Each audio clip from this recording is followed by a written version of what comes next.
Listo. Bueno, espero, ¿qué tal? ¿Cómo están? Bienvenidos a una sesión más de análisis de modelos meteorológicos en energía eólica.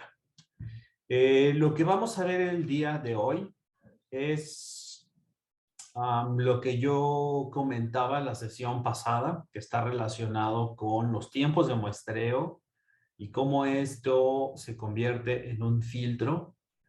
Y por otro lado, el tema de la estacionalidad. ¿Cómo podemos hacer análisis de estacionalidad y pues un poco la visualización de series temporales? Entonces, pues eso es lo que vamos a hacer el día de hoy. Para eso, si en algún momento, haciendo un paréntesis, si en algún momento se escucha raro y demás, me dicen, porque no traigo ni micrófonos ni audífonos, estoy operando con la computadora. Pero espero que todo marche bien, ¿no? Así como vamos. Entonces pues vamos a hacer esto, ¿no? Analizar este notebook que les estoy compartiendo y pues vamos a arrancar. Si tienen alguna duda, por favor avísenme. La idea de este notebook que estoy utilizando es un notebook que evidentemente está en Jupyter Lab, perdón, la interfaz que estoy usando. Espero que todo se vea bien. Creo que no hay mayor tema sobre el tamaño de la fuente. Entonces, cualquier cosa, por favor, díganme. Entonces, pues ahí estoy compartiendo, todo está grabando y pues vamos a arrancar. Muy bien, entonces, en este notebook estoy trabajando con bueno, primero voy a ver que todas las librerías, bueno, no tengo instalado aquí Seaborn, vamos a instalarlo de volada. Entonces, voy a dejar de compartir esta pantalla y voy a compartir, pero ahora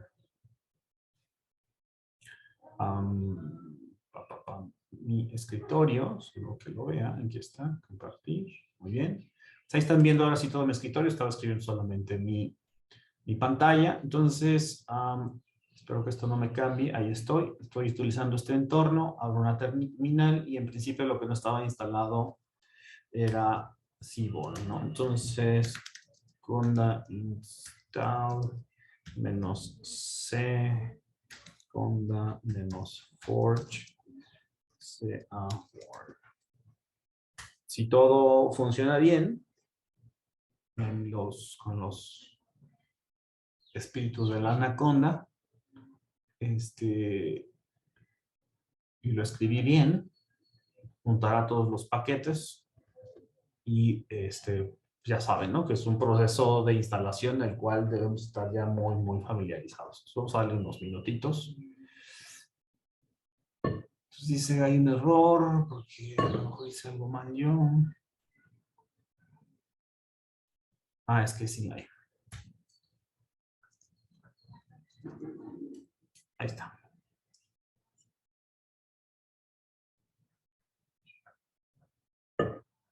Muy bien, entonces, ahí va. Ok, entonces nada más recordar, ¿no? Algo que hemos estado haciendo insistentemente para no mezclar. Ustedes ya vieron que yo estoy utilizando desde acá arriba, estoy utilizando un entorno que es CondaForge totalmente. Entonces le estoy instalando cosas únicas, únicamente de ese canal. Y pues lo que voy a verificar es que efectivamente las cosas que se instalen sean de ese canal y eso es lo que va a hacer. Entonces, le voy a decir que sí. Y ahí quedó el tema, ¿no? Entonces, en principio, esto debe de estar funcionando ya. Entonces, voy a volverlo a correr.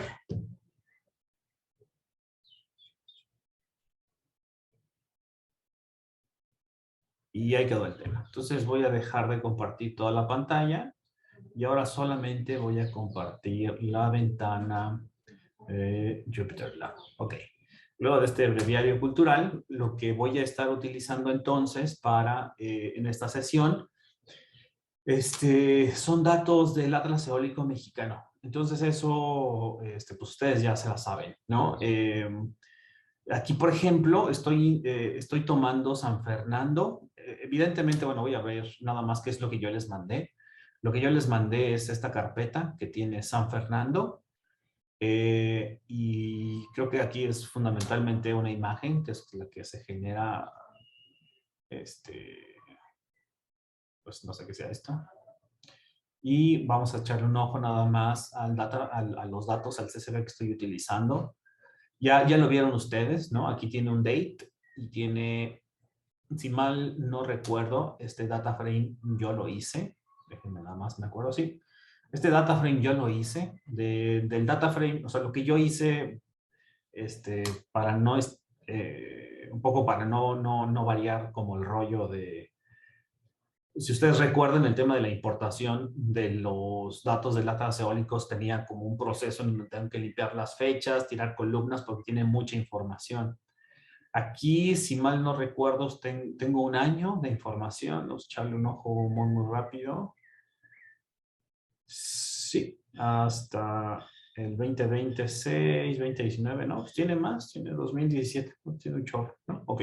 Entonces tiene de 2017 al 2020 en San Fernando, Tamaulipas. Y entonces eso nos acerca mucho a lo que nosotros ya estamos utilizando, ¿no? ¿Qué fue el único truquito que yo le hice? Si quisiera decir un truquito, es que el data frame, cuando yo importo un Pandas data frame, y lo limpio y ya lo tengo arreglado y demás, lo que yo hice fue guardar ese data frame en un CSV específico. Y por eso en el momento que yo lo importo y le pongo la estampa de tiempo y le digo, este es el index, pues lo hace muy rápido, ¿no? Entonces, digamos que este podría ser un truquito si ustedes quisieran brincarse el proceso de lectura, o sea, haces un proceso de lectura, limpieza quiero decir sobre las columnas, quitas la columna de la batería que esencialmente no te dice nada, cosas que no son útiles, ¿no? Para nosotros. Lo guardas en un CSV particular del data frame, entonces ya cuando lo importas, pues es mucho más limpio. Eso simplemente lo hice porque tener una forma más sencilla de compartirles la información, mucho más limpia, ¿no? Entonces voy a cerrar este. Ahí está. Oh, no, cerré el que. Oh, no, otra vez. Ahí está. Muy bien. Entonces, ok. Por eso, cuando doy esta lectura en el en el read de CSV, le digo que este es el San Fernando, cuál es el encabezado en el renglón 0, y las fechas, cuál es la fecha, y le doy de una vez el index, todo funciona súper bien. Entonces ya tengo el date, la fecha la tengo indexada como el index de mi data frame, y pues se confirma del 2017, día 1 de noviembre del 2017 al día 1 de junio, julio, esto es agosto, no, julio, perdón, del 2020. Entonces es un monto, es un data frame interesante. Puedo verificar aquí que tengo el index, ¿no? Entonces nada más le digo dataframe.index y ahí va. Entonces voy a empezar a correrlo porque este notebook está bonito porque pues ahorita lo van a ver. Entonces quiero empezar a correr ahí cositas. Muy bien. Entonces, todo va marchando bien. Algo interesante que tiene es, pues, uno que lo que hace es, lo que siempre hacemos, ¿no? Con el análisis de las series temporales es verificar la integridad de la información que tenemos, ¿no? Y así de entrada, ¿no? Un error recurrente cuando utilizamos estas primeras etapas de series temporales es que imprimimos la gráfica, ¿no? Y ese es el primer error porque ¿por qué considerarían que es un error o no? Poner esta primera gráfica. ¿Qué opinan?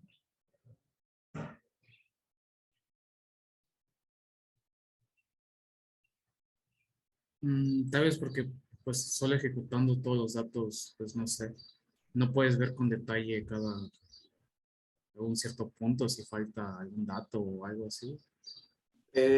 Pues fíjate que sí se ve, por ejemplo, que ahí le falta un dato, ¿no? En mayo, creo que ahí se ve, 2020 mayo, tiene un hueco, ¿no? Entonces, pero justo lo mencionaste, Roberto, el punto es que todas las gráficas deben de tener un objetivo. No hacer gráficas por hacer gráficas, porque hacer gráficas pues, está muy fácil, ya lo vieron, aquí está en una línea, puedes poner qué cosa es y lo guardas y tal, ya tienes una gráfica. No es el punto, en mi opinión, todas las gráficas deberían tener algún objetivo en particular, particularmente cuando hablamos de una gráfica que tiene tantos años. Si tú quieres, por ejemplo, hablar sobre la integridad de la serie temporal, pues no necesitas hacer una gráfica y decir, se observa en tal fecha que pues le hace falta un pedazo de tal mes a tal mes. Solamente lo puedes poner, ¿no? Si tú ya lo observaste y esta es una gráfica como de tú ya lo viste, estás empezando a explorar los datos y demás, dices, bueno, pues aquí le falta, entonces ese texto lo pones, ¿no? En el documento. Y ya, la gente sabe que tienes 3 años menos un pedazo que es de tal fecha a tal fecha, y ya. Pero poner gráficas por poner gráficas, ese es el pecado más común de todos y todas los y las estudiantes una vez que tienen una de estas herramientas, ¿no? Porque no te dicen nada. Pero bueno, ya está. Luego aquí estoy haciendo algo que yo no sé por qué. Déjenme ver qué es esto. Oh, ok. Pues bueno, aquí es resetear el index. No sé por qué estoy volando el index. Yo supongo que tendrá un motivo más adelante porque estoy quitando esto. Vamos a verlo. Ok. Ok. Oh, ok. Lo que estoy preparando aquí son las famosas gráficas de boxplots. Las gráficas de boxplots para analizar estacionalidad, yo lo comentaba la vez pasada, una posibilidad es hacer promedios. El tema de hacer promedios sobre hacer promedios y sobre hacer promedios, o sea, yo puedo hacer una clasificación, por ejemplo, de todo el minuto 1 de los distintos del día 1 de enero de un específico año y tomarme ese mismo minuto para los demás años. Lo puedo promediar y representar a ese promedio por un boxplot. Tengo 4 valores y tengo 3 años, a lo mejor eso no hace nada de sentido, porque pues, son solo 4 valores. Entonces, ¿qué tendría de significado tener un boxplot de 4 valores? Ninguno.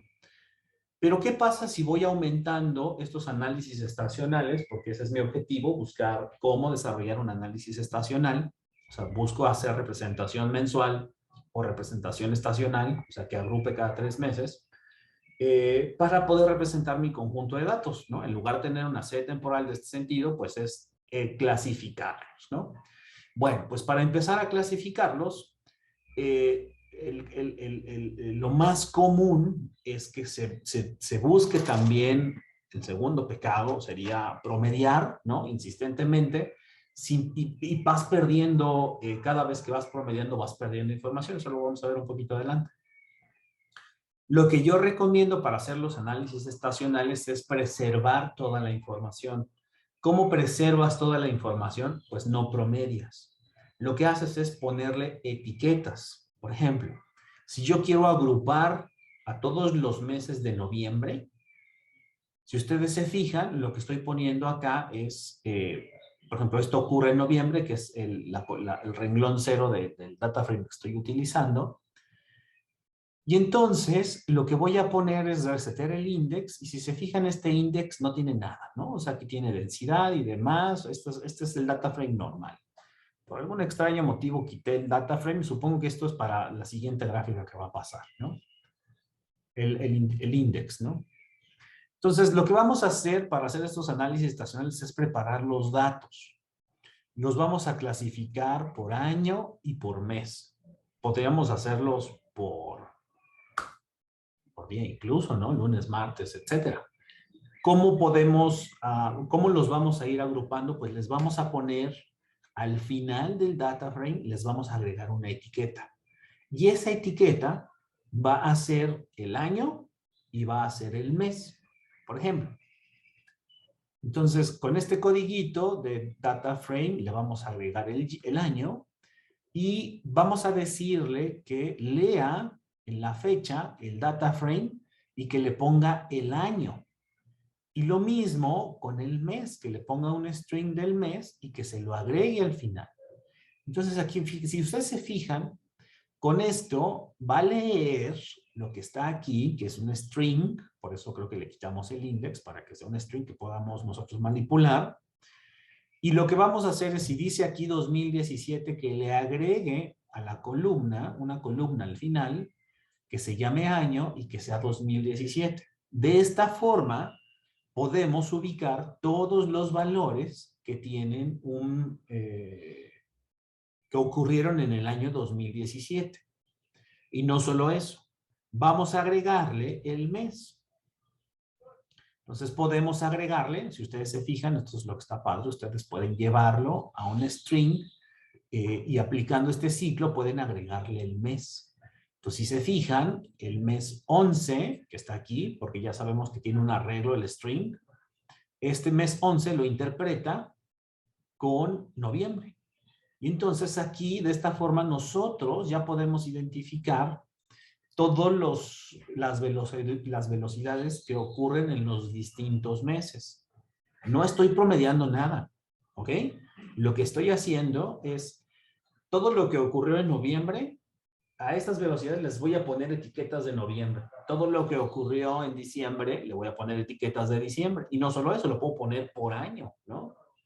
Entonces, eso es más fácil porque no pierdo mi información. O bueno, es mejor porque no estoy perdiendo información. Lo que estoy haciendo es ponerle etiquetas a cada velocidad y a esas etiquetas las voy a utilizar para hacer boxplots, ¿no? Y eso es lo que vamos a ver y eso le va a dar más sentido a la estacionalidad. ¿Hasta este punto hay alguna duda o pregunta?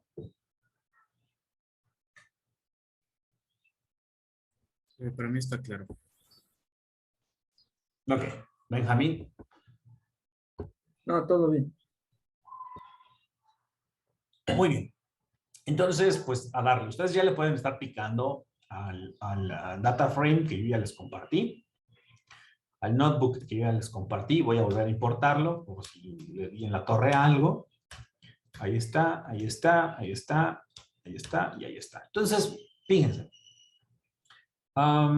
Aquí lo que voy a empezar es, también la sesión pasada y desde hace 2 he estado yo compartiéndoles que una forma, perdón, muy común, perdón, voy a tomar un poquito de agua, muy común, sigo hablando, de poder visualizar conjuntos es asumir, o datos, es asumir que provienen de una serie temporal con una distribución normal.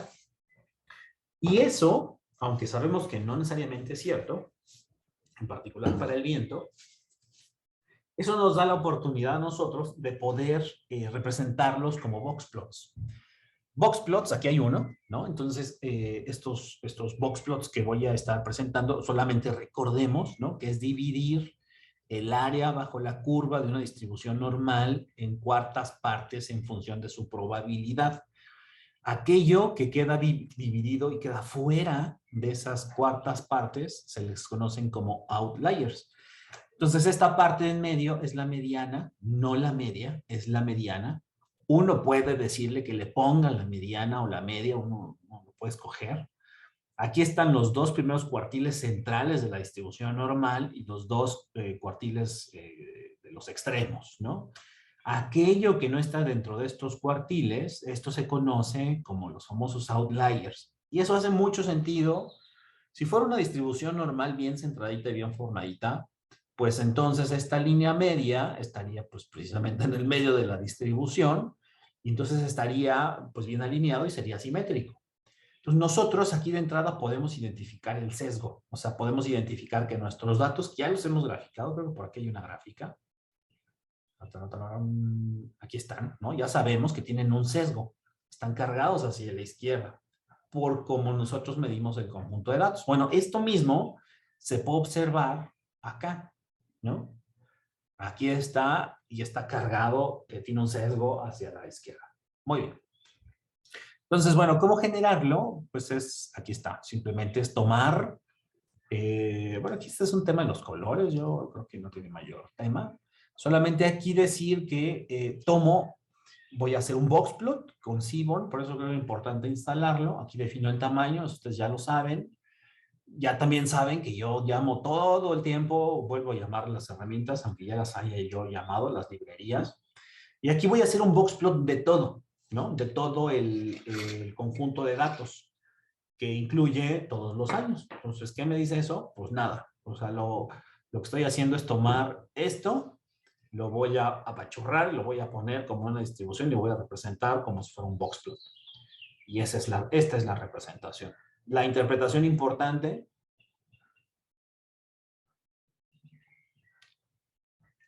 o lo que habría que llevarnos de esta representación, aunque no necesariamente es la mejor, es recordar que proviene de una distribución, pensando en una distribución normal, tiene una media, y lo que vemos entre la caja y los bigotes son los distintos cuartiles de la distribución, y lo que queda afuera, estos puntos,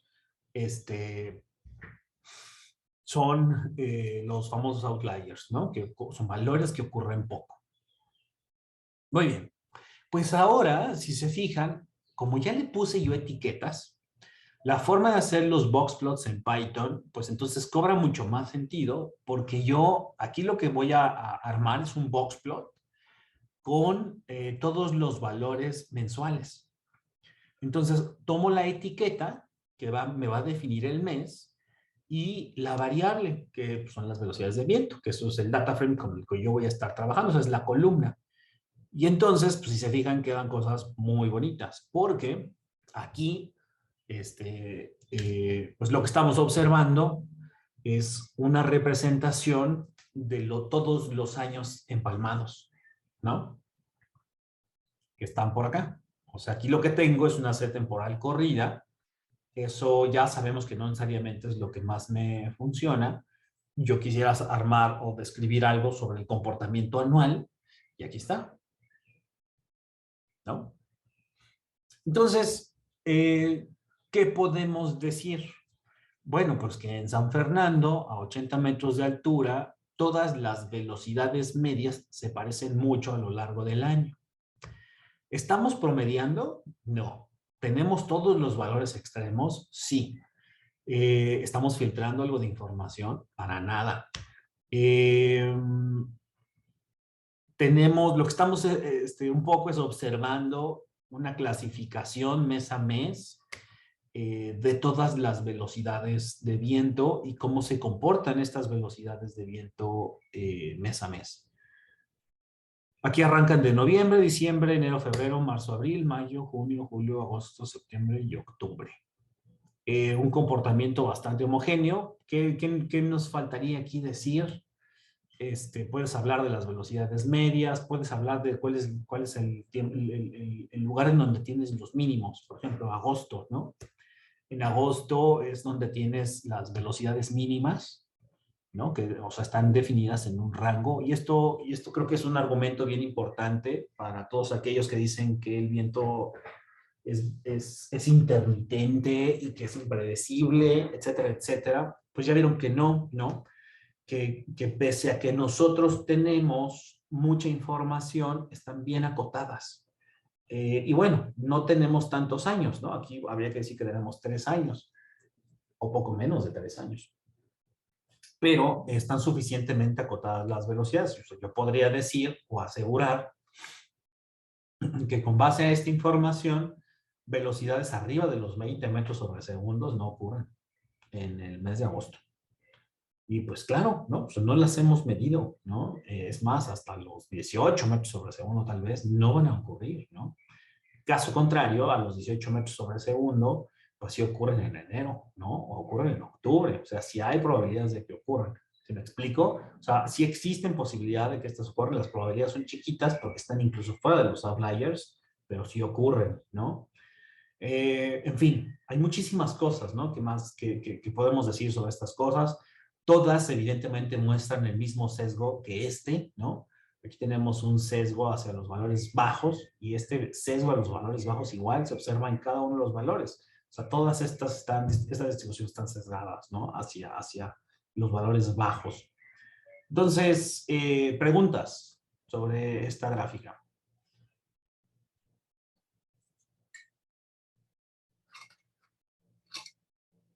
Queda claro cuál es el proceso de cómo se elabora, ¿no? Sí, sí, está claro. Muy bien. Pues ahora voy a mostrar otra gráfica que de igual forma es una especie de representación de esto. Este está tomando un poquito más de tiempo. Vamos a verlo. De hecho, se parecen mucho las que voy a mostrar.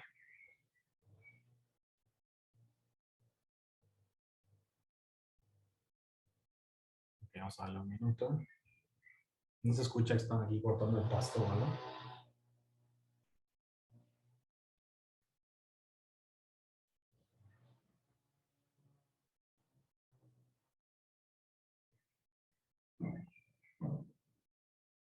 Ok, vamos a darle un poquito de tiempo.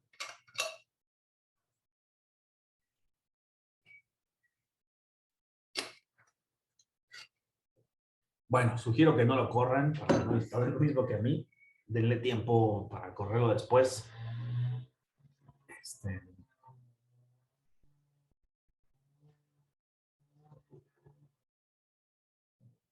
Muy bien. Lo que voy a mostrar entonces, en lo que esto calcula, no voy a correr este de abajo para empezar a explicar en lo que se ejecuta el de arriba para no estar parados nada más. Bueno, este box and plot es muy parecido a lo que acabo de presentar.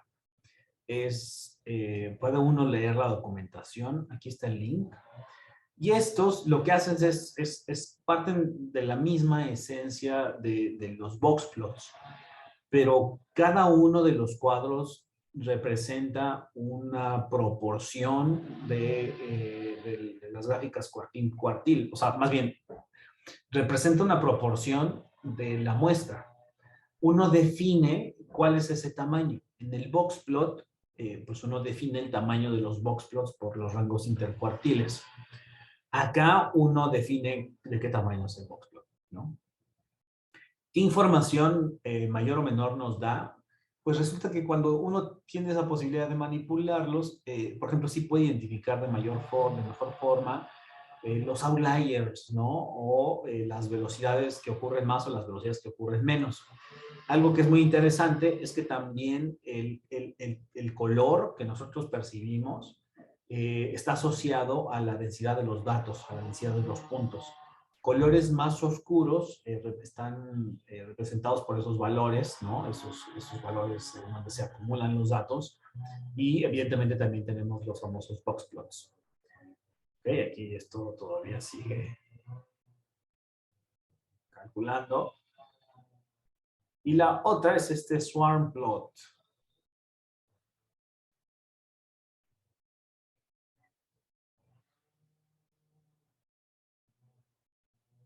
Okay, lo que me está diciendo es que todos mis puntos es posible que no aparezcan. Sí, porque son todos. Aquí los grafiqué salvajemente.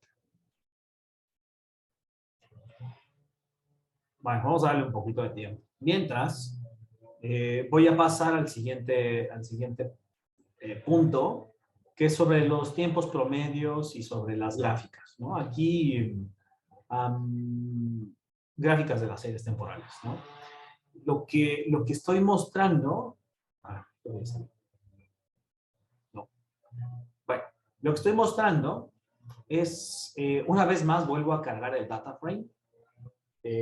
Lo vuelvo a leer, entonces me queda un data frame ya bien indexado, como ya lo sabemos, y hago las gráficas 20, 40, 60 y 80 metros. Esta gráfica la incluyo porque suele ser bastante útil cuando nosotros estamos explorando por primera vez la información del data frame que importamos. Y esto es bueno porque en esta primera importación lo que estamos buscando es si las cosas que estamos importando hacen sentido. Por ejemplo, lo primero que voy a graficar, voy a comentar los de abajo.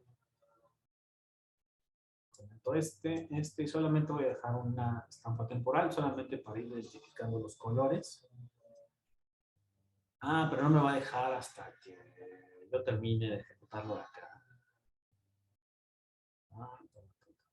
Muy mal. Bueno, voy a cortar esto.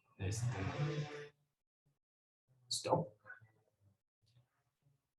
Pues aquí está, miren, aunque estaba mal hechín, este es el swarm plot. ¿Qué diferencia tiene? Porque está acumulando los box plots. Es poner los puntos. Esto es lo que estás viendo, ¿no? Básicamente son los box plots y pone puntos. Y por eso se tarda muchísimo, porque manipula toda la información. No hay más, ¿no? Ya, ahora sí lo voy a dejar en paz. Y ahora sí, voy a volver a correr esto. Ahí está. Entonces, el color azul representa 80 metros. El color amarillo representa 60. El color verde representa 40. Y el último color, que es el rojo, representa 20. ¿Qué dirían? ¿Está bien o está mal lo que estoy viendo? Yo creo que tiene lógica, o sea, entre va bajando la altura, pues las velocidades de viento se van haciendo menores. Claro. Entonces, eso quiere decir que lo que estoy retratando, gracias Roberto, está bien, ¿no? Porque pues, sabemos que así se comporta el viento, que conforme mayor sea la altura, mayores son las velocidades o las magnitudes de las velocidades. Si yo quisiera, no lo quiero hacer ahorita para no moverle, verificar, bueno, y se ve que todo está bien comportado, o sea que cuando sube una serie temporal, sube la otra. Una forma de verificar que la información entre las distintas alturas está funcionando bien es hacer mapas de correlación entre ellas. Y la relación va a ser sumamente lineal, se van a parecer muchísimo. Evidentemente van a tener un sesgo, ¿no? O sea, una va a alcanzar velocidades más altas que la otra, pero no importa, porque así puedes verificar que se está midiendo correctamente a todas las alturas, ¿no? Entonces eso es muy importante. Muy bien. Entonces, esto es una forma muy sencilla de ver, ¿no? Que las cosas están graficándose bien. Y ahora lo que vamos a hacer es un poco jugar con los promedios, ¿no? O sea, ir avanzando en tiempos promedios, estos rolling means, que tomas un tiempo y luego tomas otro intervalo de tiempo y vas promediando, vas promediando, vas promediando. Es un poco cómo vas suavizando estas escalas temporales, estas gráficas. Y pues eso es lo que tenemos acá, ¿no? Esto es una técnica de suavizado de la información. ¿Por qué quisiéramos suavizar? Pues porque sabemos que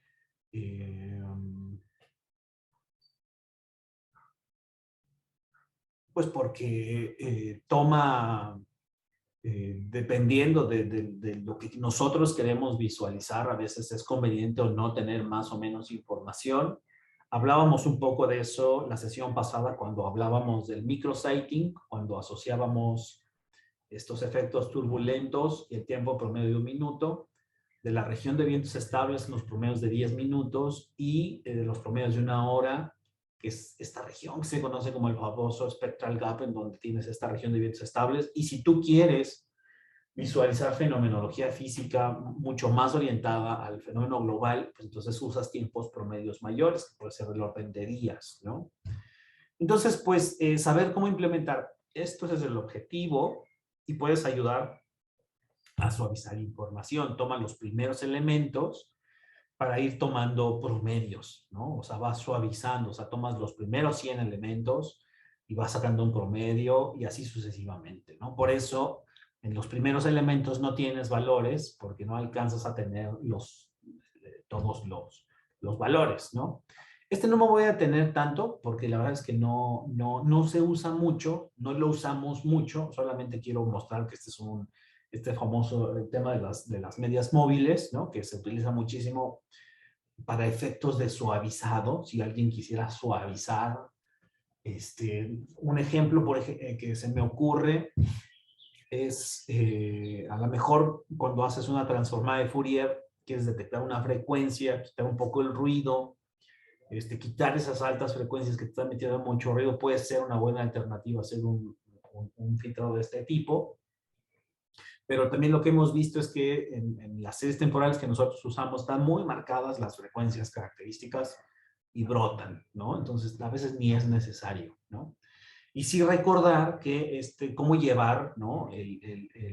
Los tiempos de muestreo cuando nosotros comparamos distintas fuentes de información, pues usamos el famoso resampling, ¿no? El resample de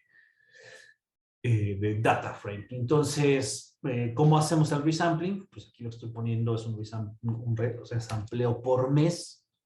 Y aquí, por ejemplo, si ustedes se fijan, cuando hago el resampling, pues estoy haciendo promedios mensuales, ¿no? Que se parece mucho a lo que estoy haciendo acá. Se parece mucho, pero no es igual, porque lo que estoy haciendo aquí es tomar todos los años y le pongo etiquetas a todos los meses. ¿No? Y aquí lo que estoy haciendo es promediar y a cada mes le pongo un valor medio. Y aquí me estoy perdiendo información, ¿no? Cuando yo hago un resampling, si ustedes se fijan, me pierdo información. O sea, tengo sí el comportamiento de los valores medios, ¿no? Que andan por ahí de entre los 6 y 8 metros sobre segundo, con excepción del mes en donde me falta información, por eso se va para a 0. 6 y 8 metros. Entonces vamos a ver si esto es consistente con los box plots que tenemos acá. Y pues sí, ¿no? O sea, entre los 6 y los 8 metros están todas las velocidades medias. Pero es solo eso. O sea, lo que estoy visualizando es esto. Estos, bueno, los promedios, ¿no? No las medias. Aquí son, perdón, las medianas. Estas son las medianas. Lo que estoy visualizando abajo son las medias, que se parecen mucho, pero no son iguales. Entonces, aquí lo que tengo, pues, son estos comportamientos de medida de tendencia central. Aquí están. Y eso es lo único que visualizo aquí, cuando promedio. ¿Qué pasa con las dispersiones? Ya te las echaste. ¿Puedes rescatarlas? Sí, sí puedes. Pero yo tendría que entonces, de alguna forma, hacer una serie temporal en donde saque solamente las desviaciones estándar y me las ingenie para pegárselas a ese data frame para que me aparezcan rangos. Rangos que me digan cuáles son esos intervalos de dispersión. Entonces, por eso, a veces caer en el pecado de promediar no es tan bueno porque pierdes la información, ¿no? Entonces, aquí lo que estoy viendo es este promedio mensual y en este promedio mensual, pues evidentemente, como lo he dicho, pierdes lo que ocurre con las dispersiones, ¿no? Entonces, no caigan en el pecado del promedio por promedio, recurran a preservar la información. Eso siempre ha sido la recomendación con todos sus compañeros y compañeras, que es mucho más rico hacer la manipulación de los datos experimentales, hacer una buena estrategia para la visualización y sencillamente quedarse con esas medidas. Ahora, lo que estoy presentando de los promedios puede ser una gráfica complementaria que puedo poner aquí encima. Entonces, lo que yo vería, pues es que tendré una raya que va subiendo, va bajando en función de los distintos años y que me va a generar un sesgo aquí abajo, porque en algún momento del año ese conjunto de datos no tiene información, ¿no? En fin. Ok, y bueno, y otra cosa. Aquí, este hueco que está presentándose por acá, que ya lo vimos, que es este mes, pues en este mes se está generando un sesgo muy grandote porque no hay información. Entonces, cuando tú haces el promedio, tienes estos promedios engañosos, porque tienes promedios con ceros, ¿no? Entonces, aquí esto no necesariamente es cierto. En el momento que usas toda la información experimental, pues sí, se va a estar el hueco, ¿no? Pero no va a haber una representación porcentual, ¿no? O sea, no sé si me explico, está un poco compensado con lo que ocurrió en los otros años. O sea, aquí están empalmados los 3 años de información. Pues esas medidas de tendencia central se preservan, cosa que no ocurre acá. Cuando yo hago un promedio corrido, pues esos promedios corridos, aquí están el hueco. Los demás años no me están ayudando a recuperar la información que perdí. Y la idea es que te ayudes a tener ese análisis estacional, ¿no? Muy bien. Aquí lo que pongo es cómo hago los resampleos. Bueno, puedo hacerlo por hora, por día, por semana, por mes. Y un poco presentar cuáles son los efectos que tienen estos resampleos, ¿no? Déjame ver qué estoy poniendo aquí.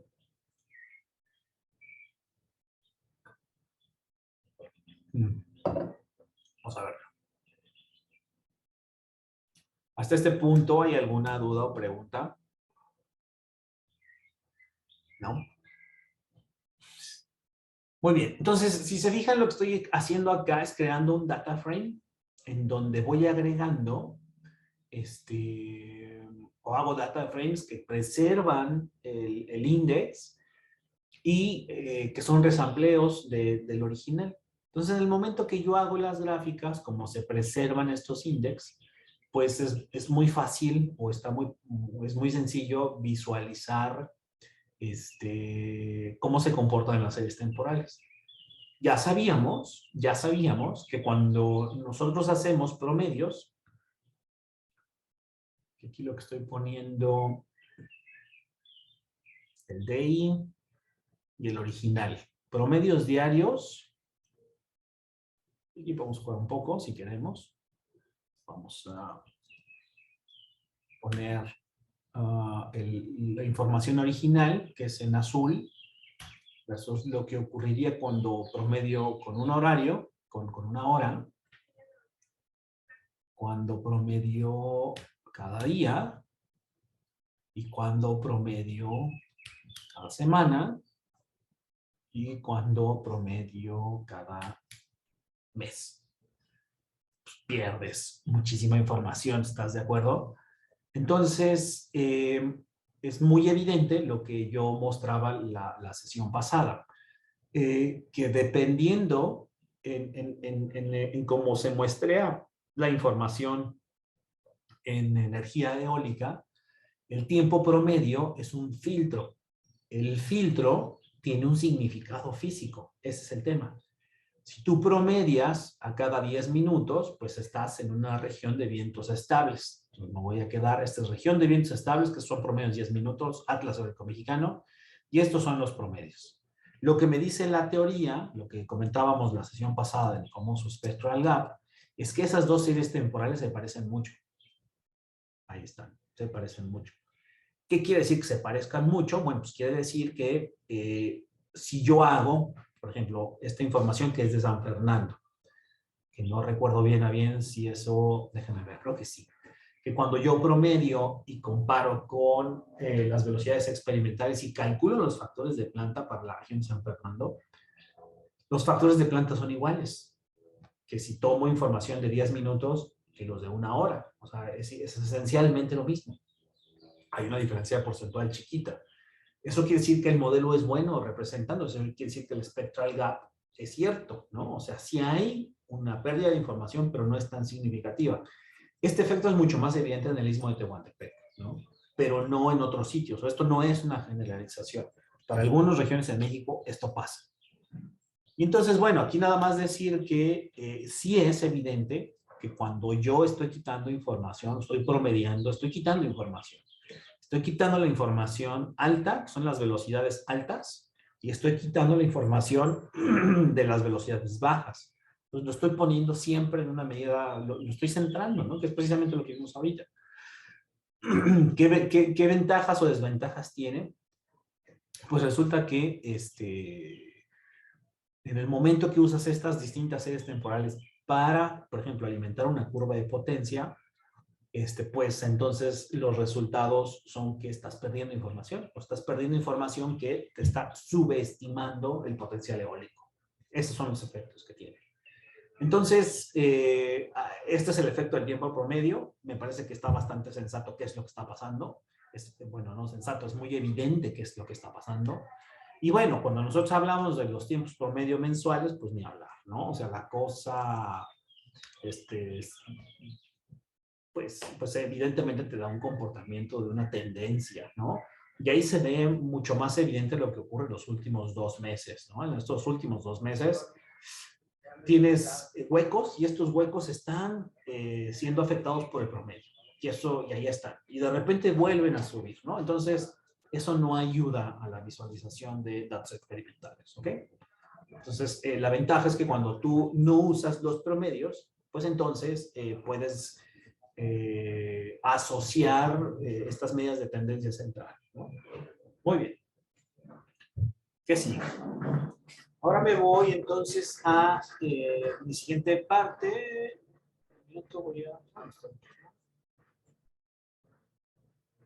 Y ahora lo que voy a hacer es ilustrar cómo quedan los histogramas, ¿no?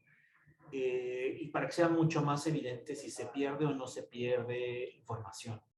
Entonces, lo que estoy mostrando, vamos a ver ahora el histograma de la información original,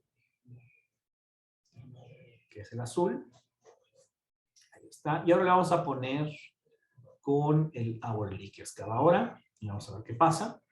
Entonces, lo que decíamos, se parecen mucho, estamos quitando algunos valores, etcétera, etcétera. Y conforme yo voy agregando estos efectos, si ustedes se fijan, se van perdiendo, ¿no? Se van perdiendo estos valores extremos, se van perdiendo. Y tenemos ahora, pues todo se carga a una tendencia, a una medida, a una tendencia media, ¿no? Y esto lo que pierde, el efecto que tiene en el tiempo promedio, el efecto que tiene este tipo de muestreo en la evaluación del recurso, es que las potencias que se calculan son menores conforme aumente el tiempo promedio. O sea, si yo agarro una serie temporal con una resolución de un mes y con eso evalúo, obtengo una cantidad de energía, pero si yo calculo con la de 10 minutos, obtengo más energía, ¿no? Y eso es un efecto muy, muy claro que se tiene acá. Entonces voy a volver a comentar y nada más voy a dejar así. Ahí está. Muy bien. Entonces ahora, ya para que sigue aquí, algo que no he abordado.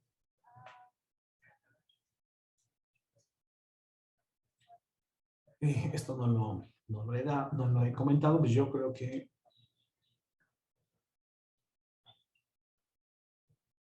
sí, no lo he comentado. Entonces, hasta aquí lo voy a dejar, porque todavía me falta comentar algo de teoría para hablar sobre la descomposición de señales, sobre las tendencias, la estacionalidad, etcétera, etcétera, etcétera. Entonces, aquí lo voy a dejar. Y, pues, muchas gracias por su tiempo.